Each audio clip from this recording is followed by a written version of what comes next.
Student, this is Mr. S. Kumar from Delta classes. Now I am teaching you the chapter 3. It's before.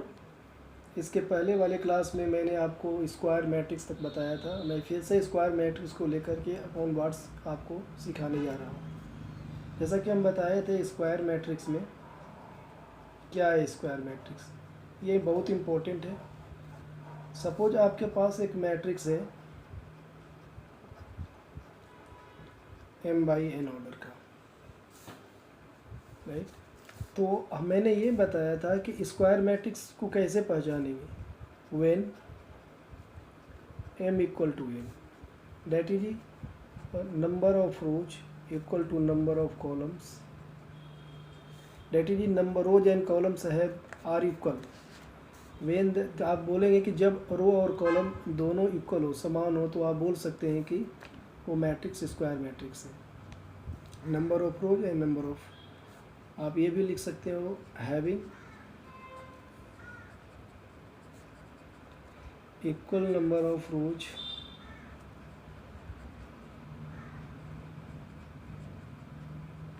And columns, तो उसे square matrix कहते हैं। आप एक example के through समझने की कोशिश कीजिए। जैसे हमने कहा 2/2, इसमें देख सकते हैं एक मैट्रिक्स अगर हम बोलते हैं कि ये 2/2 ऑर्डर का है, तो इसमें रोज भी उतनी ही, कॉलम भी उतनी ही है। A11, A12, A21, A22 एक स्क्वायर मैट्रिक्स है। इक्वल टू हम बोलते हैं कि एक मैट्रिक्स है 3/3 ऑर्डर का, तो जितने रोज हैं उतने ही कॉलम भी हैं, दोनों इक्वल हैं, इसलिए ये स्क्वायर मैट्रिक्स है। A11, A12, A13, A21, A22, A23, A31, A32, A33 एक स्क्वायर मैट्रिक्स है। अच्छा, एक चीज़ और है, यू कैन नोट डैट, आप ये भी नोट कर सकते हैं कि अगर आपके पास बोलते हैं A12, इट मीन्स ये फर्स्ट रो है और सेकेंड कॉलम का एलिमेंट है। आपको लिखते हैं A23, इसका मतलब ये सेकेंड रो और थर्ड कॉलम के एलिमेंट है। हम थोड़ा एक और एग्जांपल लेकर आपको समझाने की कोशिश कर रहे हैं। A इक्वल टू दिया हुआ है 2 3 7 9 8 7 5 0 2। अगर आपसे पूछे कि आप A32 का एलिमेंट्स बताओ, तो आप थर्ड रो में जाएंगे, ये थर्ड रो है, और सेकेंड कॉलम में जाएंगे, सेकेंड कॉलम में ये, सेकेंड कॉलम में ये, थर्ड रो सेकेंड कॉलम का एलिमेंट्स क्या आएगा, ये 0। अगर हमें A31 की वैल्यू देख लेना है, तो A third column, third row और फर्स्ट कॉलम का एलिमेंट्स क्या है 5, तो 5 आएगा।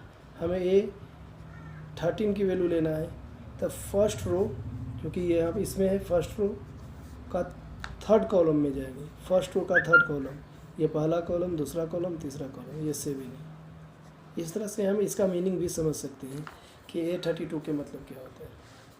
अब स्क्वायर मैट्रिक्स के बाद आप सबसे पहले आप ये जानते हैं स्केलर मैट्रिक्स। आप स्केलर मैट्रिक्स जानते हैं, हाँ, तो हम आपको स्केलर मैट्रिक्स बताने जा रहे हैं।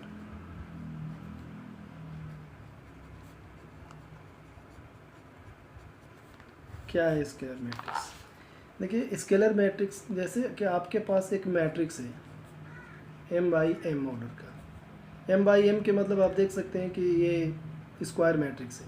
आप बोल सकते हैं ये क्यों स्क्वायर मैट्रिक्स है, मैंने ऑर्डर सेम लिखा है। फॉर एग्जांपल, जैसे एक मैट्रिक्स है 3/3 ऑर्डर का, तो ये स्क्वायर मैट्रिक्स है। यानी स्क्वायर मैट्रिक्स को हम स्केलर मैट्रिक्स कब कहेंगे? इफ़ पहला all the elements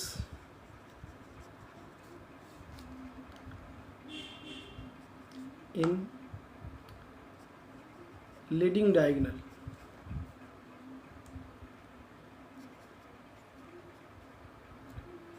आपको बता दूं, लीडिंग डायगोनल प्रिंसिपल डायगोनल को कहते हैं। मैं पहले बता चुका हूं, अभी फिर से मैं रिपीट करूंगा। All the elements in the leading diagonal और प्रिंसिपल डायगोनल। लीडिंग डायगोनल और प्रिंसिपल डायगोनल एक ही हैं। मैंने बताया था कि all the elements in the leading diagonal और प्रिंसिपल डायगोनल आर इक्वल। और सेकेंड पहचान क्या है स्केलर मैट्रिक्स का? The elements except leading diagonal, short में लिख देता हूँ LD, leading diagonal are zero. अब आप इसको एग्जाम्पल के थ्रू समझो कि जैसे मैं क्यों बोला। पहले मैंने बोला कि एक स्क्वायर स्केलर मैट्रिक्स के लिए वो मैट्रिक्स स्क्वायर मैट्रिक्स होना चाहिए, यानी रो और कॉलम बराबर होना चाहिए। उसमें एलिमेंट्स जो लीडिंग डायगोनल में है वो सेम होना चाहिए, इक्वल होना चाहिए, और उसके अलावा जितने भी एलिमेंट्स होंगे वो जीरो होंगे। फॉर एग्जांपल आप समझने की कोशिश कीजिए। जैसे मैं लिखता हूँ 3 0 0 0 3 0 0 0 3। आप देख सकते हैं जो ये एलिमेंट्स हैं इसको लीडिंग डायगोनल बोलते हैं, पहले भी समझा चुका हूँ। लीडिंग डायगोनल एलिमेंट्स इसमें सेम होना चाहिए। जैसे मैंने लिखा 2 0 0 0 2 0 0 0 2, तो ये एलिमेंट्स एक जैसा होना चाहिए। तो ऐसे मैट्रिक्स को हम स्केलर मैट्रिक्स कहते हैं। उसी तरह आते हैं डायगोनल मैट्रिक्स। सपोज आपके पास एक मैट्रिक्स है m/m ऑर्डर का, डेट इज स्क्वायर मैट्रिक्स। अगर ये मैट्रिक्स स्क्वायर है क्योंकि रोज और कॉलम दोनों का सेम है, तो स्क्वायर मैट्रिक्स को हम डायगोनल मैट्रिक्स तब कहेंगे। इसके भी यही केस है। All elements in leading diagonal are different. सारे एलिमेंट्स लीडिंग डायगोनल में अलग होना चाहिए। And other elements not occurring in leading diagonal are zero. इसके अलावा सारा एलिमेंट जीरो। जैसे फिर एग्जांपल के थ्रू आप जाने। फॉर एग्जांपल आप लिखते हैं 1 0 0 0 2 0 0 0 3। आप देख सकते हैं कि लीडिंग डायगोनल के सारे एलिमेंट डिफरेंट है। यहाँ 1 है तो यहाँ 2 है, यहाँ 3 है, तो इसे हम डायगोनल मैट्रिक्स कहते हैं। सारे एलिमेंट लीडिंग डायगोनल के अलावा सारे एलिमेंट्स जीरो है, और जो लीडिंग डायगोनल के एलिमेंट्स हैं वो सेम है। जैसे यहाँ 1 है, ये 2 है, ये 3। फिर आते हैं यूनिट मैट्रिक्स।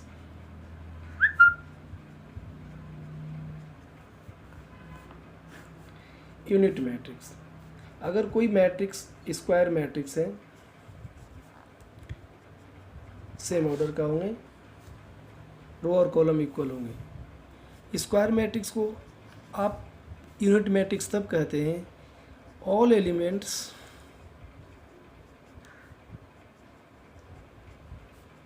इन लीडिंग डायगोनल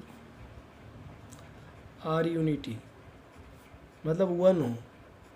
सारे एलिमेंट्स इन लीडिंग डायगोनल में 1 हो। And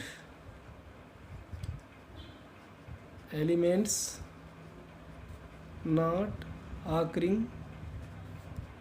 in leading diagonal are zero. For example आप एक मैट्रिक्स लिखते हैं ऐसा 1 0 0 0 1 0 0 0 1। ये लीडिंग डायगोनल के एलिमेंट सब 1 1 है, देख सकते हैं सेम है 1 1। यूनिटी 1 के अलावा और नहीं होना चाहिए, 2 2 भी नहीं होना चाहिए, 3 3 1 1 होना चाहिए, तभी से आप यूनिट मैट्रिक्स कहती हो। नोट करने वाली बात यह है कि यूनिट मैट्रिक्स के ऑर्डर और डिनोट कैसे करते हैं उसके बारे में। Unit matrix is denoted by IN। It takes the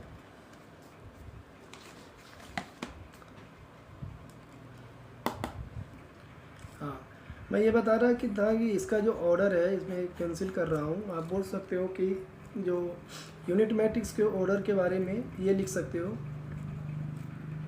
कि ऑर्डर will be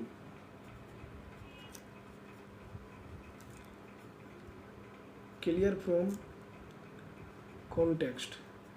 इसका मतलब ये हुआ कि यूनिट मैट्रिक्स का ऑर्डर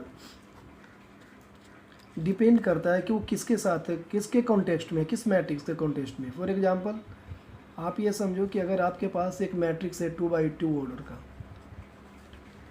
और इसके साथ हम AI लिख रहे हैं, तो इसकी ऑर्डर तो पता है। फिर से देखिए हम AI लिख रहे हैं, हमें फाइंड करना है।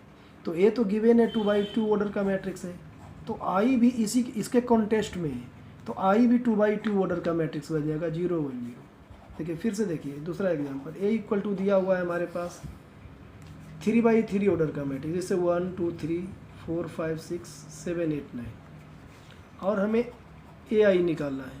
तो A की तो ऑर्डर हमें मालूम है पहले से 1 2 3 4 5 6 7 8 9, बट I का ऑर्डर नहीं क्लियर है यहाँ, तो इसके कॉन्टेक्स्ट में A है, इसलिए इसका ऑर्डर भी यही हो जाएगा 1 0 0 0 1 0 0 0। इसलिए इसके ऑर्डर के बारे में बोला जाता है कि ऑर्डर विल बी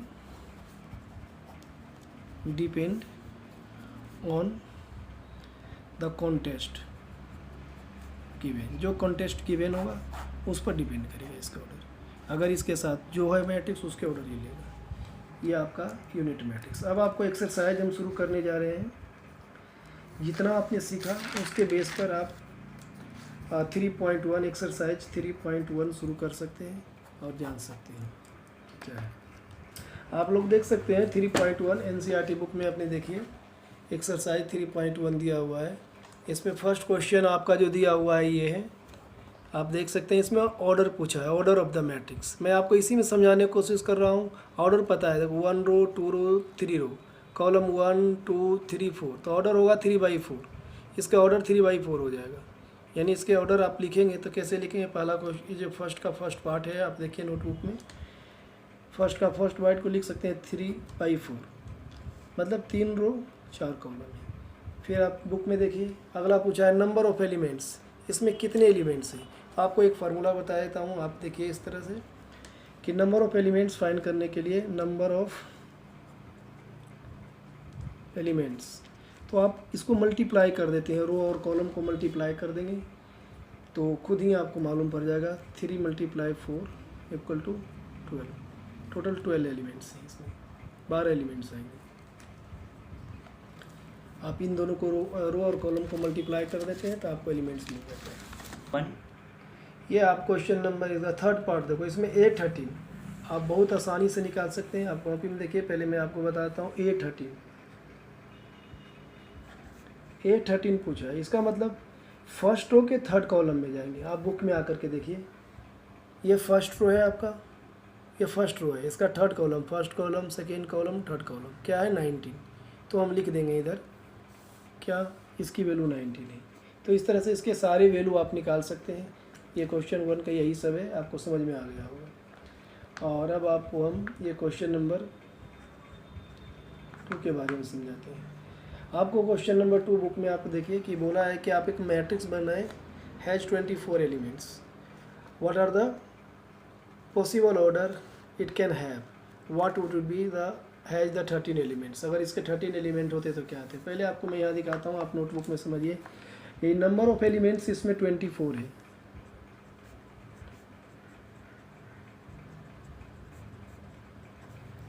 तो 24 को हम फैक्टर फॉर्म में लिख कर देखते हैं। इसे कितने तरीके से दिखा सकते हैं। 24 1 जा 24, 24 2 से भी डिवाइड होता है, 24 2 जा 12 2 जा 24, 24 3 से भी डिवाइड होता है, 8 3 जा 24, 24 4 से भी डिवाइड होता है, 6 4 जा 24, 24 और किसी से डिवाइड होते हैं, 1 से 2 से 3 से 4 से डिवाइड होते हैं और 6 से डिवाइड होते हैं। तो 6 4 जा 24। उसी तरह आप इसको आप रिवर्स में दिखा सकते हैं ऑर्डर में। क्या 1 24 जा 24, 2 को पहले 2 12 जा 24, 3 8 जा 24, 4 6 जा 24, 4 6 जा 24, कुल मिलाकर 1 2 3 4 5 6 7 8 हो गए टोटल इतने। और किसी से डिवाइड हो सकते हैं 24। हाँ, तो आपने देखा है 1 2 3 4 5 6 7 8 ऑर्डर है। इसमें कितने ऑर्डर होंगे? 8 ऑर्डर बनेंगे। ये सारे ऑर्डर को लिख दो। नंबर ऑफ ऑर्डर्स इन्होंने पूछा था, what are the possible order. तो पॉसिबल ऑर्डर लिख करके इसे आप बारी बारी से लिख सकते हैं। 24 1 जा कॉमा 12 4 2 जा, इस तरह से सारे ऑर्डर को आप दिखा दीजिए। 4 6 जा, इतने सारे ऑर्डर हो गए। आप देख सकते हैं, इसको ऐसे सीरियल नंबर से दिखा सकते हैं। 8 3 जा 6 4 जा, ये ऑर्डर सारे निकल कर आ रहे हैं। 1 24 जा 12 2 12 जा 3 8 जा एंड 4 6 जा, ये सारे ऑर्डर हो गए। उसी तरह 13 के लिए सेकेंड पार्ट में दे सकते हैं। नंबर ऑफ एलिमेंट्स, इसी क्वेश्चन में नंबर ऑफ एलिमेंट्स बोला है कि 13 है। 13 किससे डिवाइड होगा? 1 से। 1 13 जा और 13 होता है। आइए 13 1 जा 13 होता है। तो इसके 2 ऑर्डर हो गए, 2 ऑर्डर इसके निकल कर आ गए। कौन कौन है ऑर्डर? 1 13 जा और 13 जा, इसके 2 ऑर्डर। तो ऑर्डर निकालना आसान है। इस तरह से क्वेश्चन आप थर्ड डी/एस में डाल देता हूँ। Question third D S, do yourself, खुद करो। इसी तरह निकाल सकते हैं। क्वेश्चन नंबर थर्ड का हो गया। क्वेश्चन नंबर 4 में हम देखते हैं। क्वेश्चन नंबर 4 का एक पार्ट बता देता हूँ, फर्स्ट पार्ट ही इसका बता देता हूँ। आपको ए आई जे इक्वल टू दे रखा है I plus J the whole square upon में 2। आपको पहले बता चुका हूँ, आई रो को जे कॉलम को बताता है। डिपेंड करता है आपसे डिमांड क्या है। डिमांड इन्होंने किया है क्वेश्चन में कि आपको 2x2 ऑर्डर का मैट्रिक्स बनाना है, यानी आपका जो ये होगा वो 2x2 का बनाना है। तो 2x2 पहले कंसीडर करते हैं। 2x2 मैट्रिक्स कैसे होगा? यानी 2 रो लेना है। A11 A12 एक रो हो गया, A21 A22 दूसरा रो हो गया। तो 2x2 ऑर्डर का मैट्रिक्स बनाना है इसके रिगार्डिंग। तो हम A11 फाइंड करते हैं। I की वैल्यू 1, J की वैल्यू 1, इसमें हम सब्स्टिट्यूट कर देंगे। 1 + 1 the whole square divided by 2। 1 + 1 2, 2 का स्क्वायर 4, कट करके 2 आ गया। अगर हमें A12 निकालना है, इसका मतलब हुआ I की वैल्यू 1 और J की वैल्यू 2, इसमें हम सब्स्टिट्यूट कर देंगे। 1 + 2 the whole square divided by 2, 3 का स्क्वायर 9/2। ये A21, I की वैल्यू 2, J की वैल्यू 1, तो 2 + 1 the whole square 9/2। A22 2 + 2 the whole square upon 2, 2 2 जा 4, 2 + 2 4, 4 4 जा 16 का आप हो गया। इस तरह से 2x2 ऑर्डर का मैट्रिक्स आपको मिल गया। क्या मिला? 2 9/2 9/2 और 8, ये आपका। हाँ, बाकी के क्वेश्चंस आप नेक्स्ट क्लास में देखेंगे। क्वेश्चन नंबर 5 से लेकर क्वेश्चन नंबर 10 तक के मैं आपको नेक्स्ट वीडियो में बताऊंगा, नेक्स्ट क्लास में बताऊंगा। आज के लिए इतना ही। ओके।